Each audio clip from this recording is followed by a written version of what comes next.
Hello, this is Jack Armstrong coming from the Armstrong Micro Museum in Phoenix, Arizona.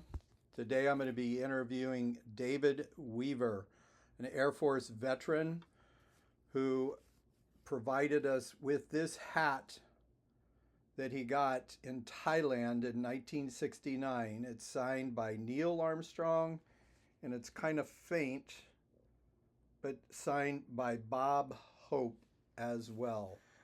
Well, David, I'm glad you could join me again. This time everything is operational. We are recording.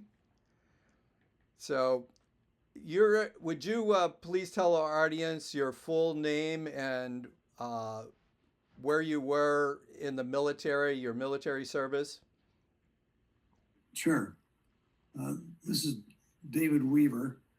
Um, at the time of my meeting, astronaut Neil Armstrong, I was in the Air Force at originally at McCoy Air Force Base in Orlando, where I saw the launch of the moon rocket. And then a day later, I saw him walking on the moon. And I was fortunate enough that when I went from my assignment there in Orlando at McCoy to the Vietnamese theater, I was stationed in Thailand, way up country in a little area called Nakhon Phanom. And the Bob Hope tour was touring Vietnam and Thailand, stuff like that, every year. And little did I know he's going to come to our base. So when he came to our base in '69, I was a captain in the Air Force there and was part of the team to receive him and help host him and Bob Hope and Neil and the whole crew of stars and stuff like that. And I had fortunately, a hat as part of the pass to show I was part of the team to meet with those people. And would this be that hat? That is the hat. Awesome. We'll talk about that in a minute. So you watched the moon landing and saw Neil come down and then Buzz. That must have stuck out in your mind all these years. Oh, absolutely. I never thought I'd meet any of those people, but I was impressed by what we had done technology wise and got a chance to see them take one giant step for mankind. And I'm sure as an Air Force guy, you had to be pretty proud of, those guys being in aviation. And Neil was a test pilot, of course. Uh, Right.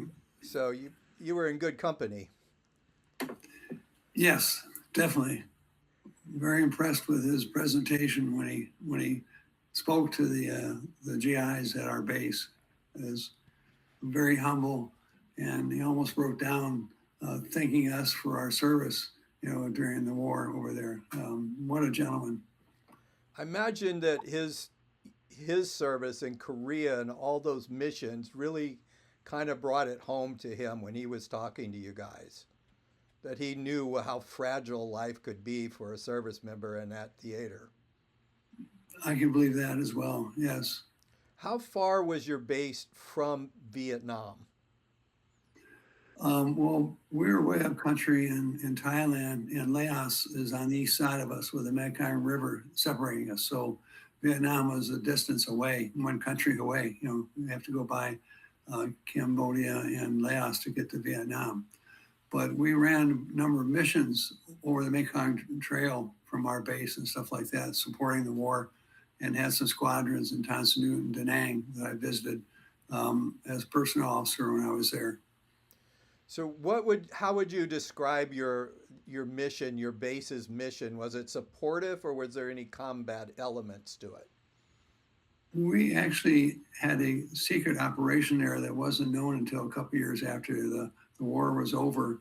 Um, McNamara had established a base there with the ability to monitor sensors. We had some of the aviation. I don't know what aircraft did this, but they would drop what looked like bombs along the jungle where they thought the Mekong Trail was for moving supplies and stuff like that. And they would, as the herds of buffalo pulling supplies go through the jungle, they would activate the sensors and give us an indication where they were. So we'd collect that data and then send it to people that would be sending bombs and dropping bombs there. stuff like that. So that was, I'm not sure. Well, I guess as the fighter jets dropped the bombs as they would go along the trail, and then we also had some of the GIs would volunteer the enlisted people to kick out flares at night to over the area, so the fast movers would see where to drop bombs there as well. Um, and so we had to plane de jars evacuation running from our base. A lot of the Vietnam people were excavated um, from Laos, and we ran that. We had a number of different services there, but the secret for a long time was that we were monitoring the movement of troops with the computer sensors to pick up seismographic movement.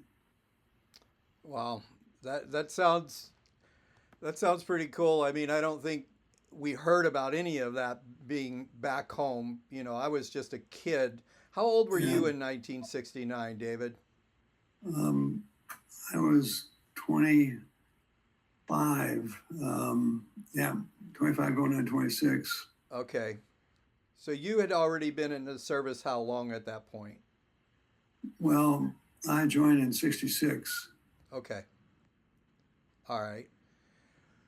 What was your impression of the mood in America at that time? There's so much talk about how veterans coming home were disrespected and the war was so tumultuous. What was your thoughts of the whole deal? Well, we really didn't have TV to watch over there. We had our own newspaper for service people, and a lot of that stuff was covered in the news that came to us, weekly in news magazines, little flyers that came to everybody, and it would talk about it.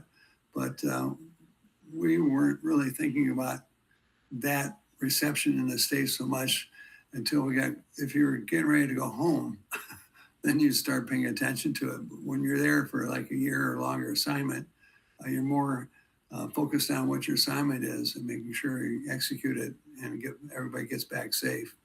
But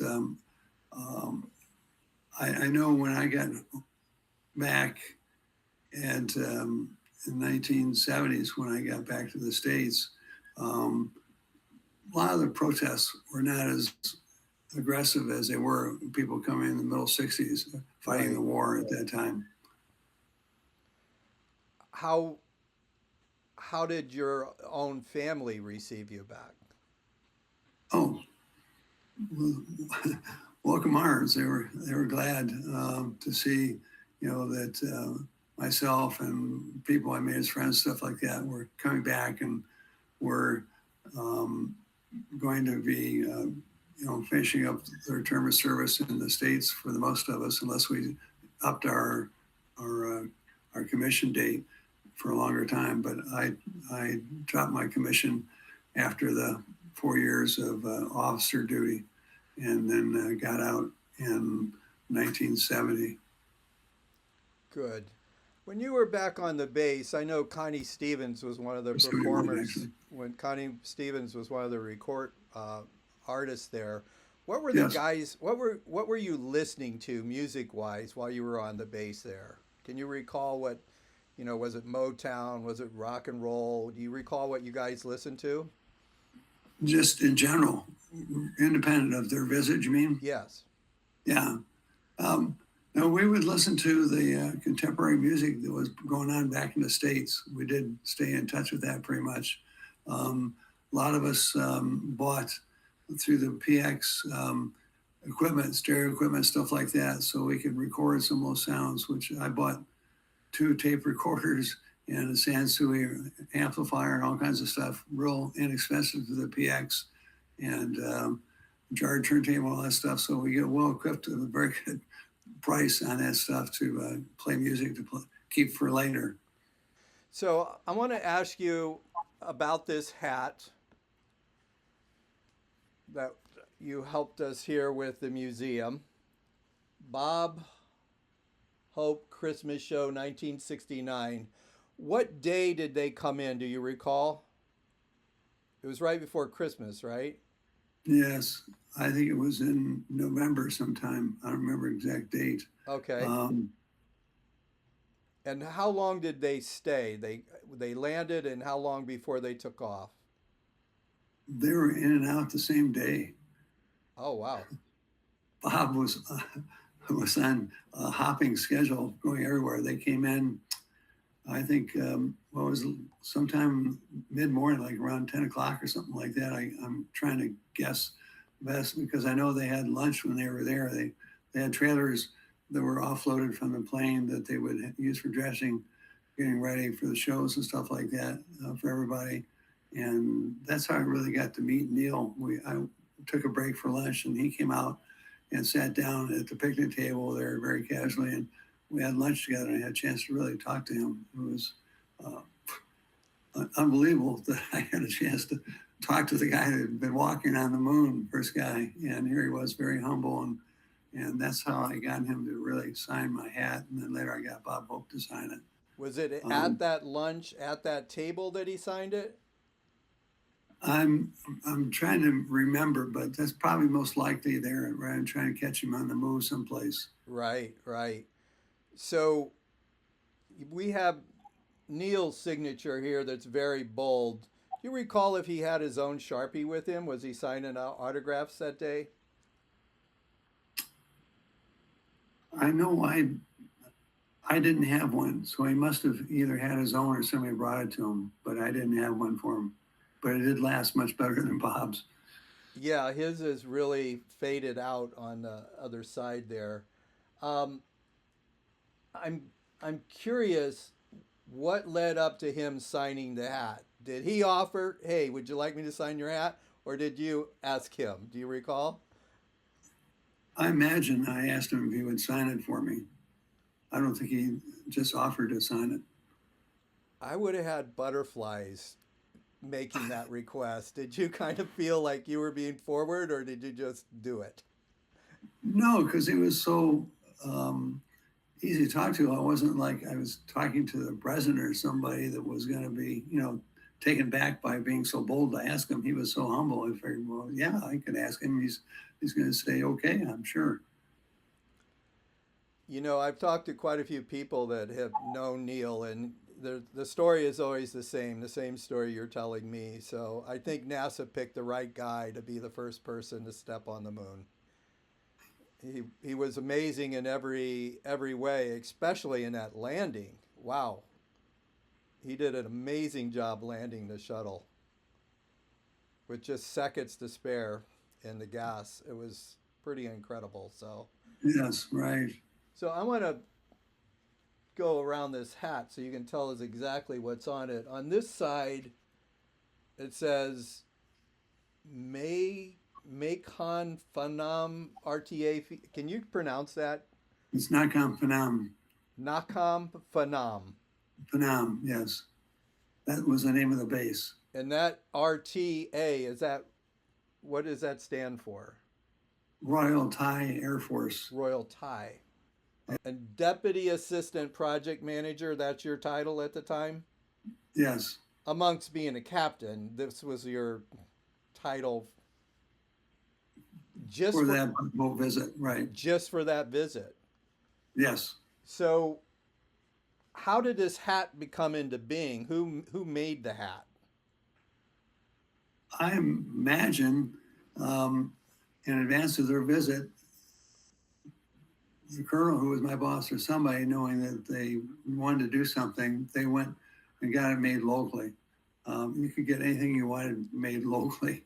I mean, I had a pair of buffalo hide boots made when I was there that I still have. And you can get suits, you get everything there. So I imagine they had some tailor or somebody make those hats up for us. Had the embroidery machine. So Yeah. this actually has your name. So this is the only hat with the name Weaver on it. Do you know how many men got those hats?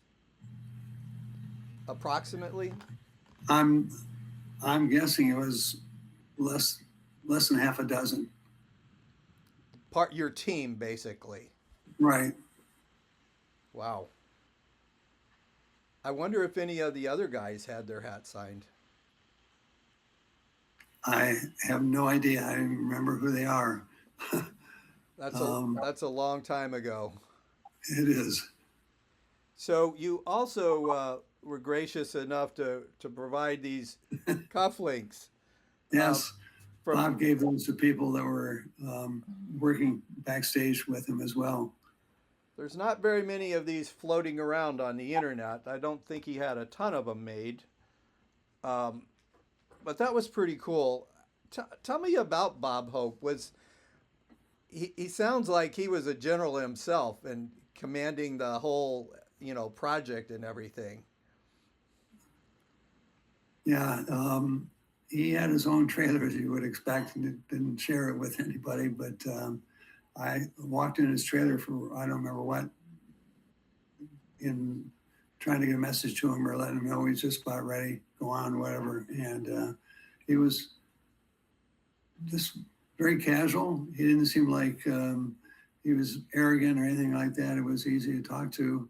And he said, "Here, would you like some of these cufflinks?" I said, "Sure, thank you." It sounded like he gave them to most anybody that was working backstage, kind of a token appreciation for their help, stuff like that. And then, you know how he performs on stage. He really commands attention with his humor. And so he was, my conversation with him was probably only about 5 minutes or so. It was mostly business, not anything personal.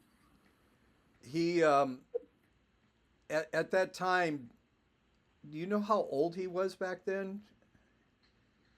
No, I have. I guess we could check, but No. he had a lot of stamina, didn't he, to make all those trips from one base Yeah, to the other? they're going at least one or two more visits that same day, another base.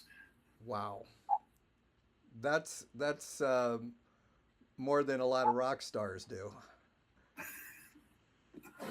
Yeah, Yeah, it was really appreciated by America, and I know appreciated by the troops what he and the USO did, his tours and everything. Is there anything that stood out from you about his show? Was there any special moments that you can recall that really were funny or poignant? I know you mentioned Neil. yeah.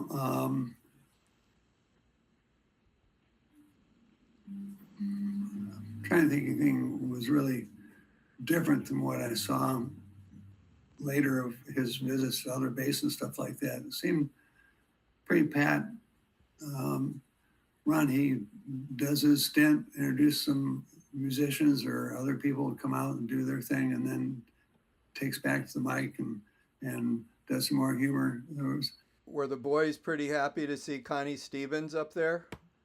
oh yeah, and there's Teresa Graves was another girl that was there and stuff. Yeah, they always love to see a good-looking woman come up on stage. It's a simple pleasure that our troops get to have those kind of moments. So I'm really happy to hear about that. So, is there anything you would like to tell me about this hat, David, or your experience? Just I was very fortunate to have that opportunity to meet Neil face to face in a nice casual setting, and the experience of having the Bob Hope visit come to our base because we were so remote. I didn't think anybody'd come there. You hit the more popular bases in Thailand, like in Karat or some of the other bases that people knew about, Rudan and stuff. But so I was very pleased he came. It meant a lot to our GIs that were there. And we were very supportive of doing anything we could to make sure their visit was comfortable for them and that they got off on time. They had it pretty much the clockwork. He knows what he's gonna do, how long he's gonna be there, and when he has to leave. And well executed. I was very impressed with the organization that he put together. I think his wife was traveling with him on that visit as well. Oh, really? I didn't ever hear that. Yeah, she didn't always go a lot of places, but I believe she was with him on that. Somebody said that. I didn't see her, but I heard she was there. Well, David, I greatly appreciate uh, you providing this hat to the Armstrong Micro Museum. I greatly appreciate this interview. I hope a lot of people see it. We'll post it on YouTube with your story. Um, we'll let a lot of people enjoy this hat over the years. So it means a lot to us. Your story means a lot to us, and greatly appreciate you spending time with us. My pleasure. I'm glad to see you're doing so much with the Armstrong family in general and some extra information with the depth you've gone into for Neil. Congratulations on your efforts, Jack. I appreciate that. We want people to hear the story, the backstory about people.